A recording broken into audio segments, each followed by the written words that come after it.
भगवान बुद्ध से एक भिक्षु ने पूछा कि मैं सुखी होना चाहता हूँ, क्या करूँ। बुद्ध ने कहा कि तुम अपने मन से भोगों को निकाल दो। भोगों का लगाव तुम्हें सुखी होने नहीं देगा।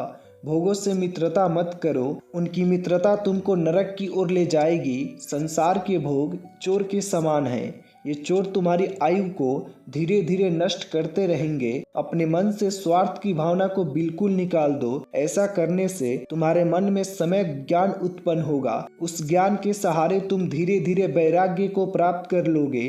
वैराग्य सर्व सुखों का खजाना है। एक भिक्षु ने पूछा कि मैं लोभ को मिटा नहीं पा रहा भगवान, मैं क्या करूं। बुद्ध ने कहा कि तुम लोभ को एक सीमा में बांध दो। इस अंकुश से उसकी शक्ति कम हो जाएगी। अगर लोभ से सावधान नहीं होगे तो जीवन दुखों से भर जाएगा। लोभ एक प्रकार का फटा हुआ थैला है, उसको जितना भी भरोगे वह भर नहीं पाएगा। लोभ एक प्रकार का नशा है, तुम कितना भी संग्रह करो फिर भी तुम्हारा मन तृप्त नहीं हो सकता। लोभी मन की भूख कभी मिट नहीं सकती। संग्रह करना छोड़ दो, क्योंकि साथ में कुछ भी नहीं जाता है। बांटना प्रारंभ कर दो। जितना जितना बांटते जाओगे उतनी उतनी शांति तुम्हारे पास आती जाएगी। एक भिक्षु ने पूछा कि आत्मा कैसा है।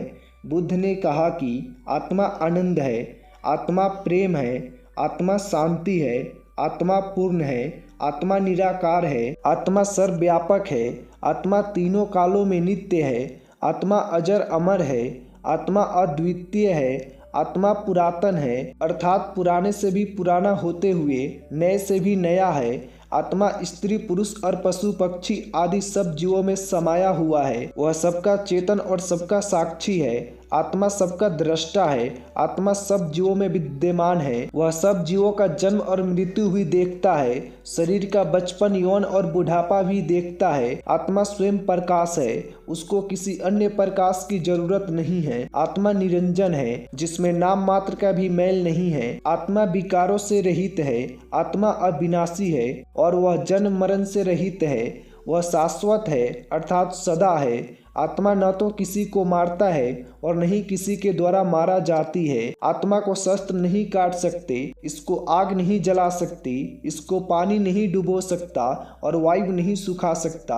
आत्मा सनातन है, अर्थात वह सदा रहने वाला अनादि है। आत्मा तटस्थ है, आत्मा पूर्ण है और तृप्त है। आत्मा परम पवित्र है।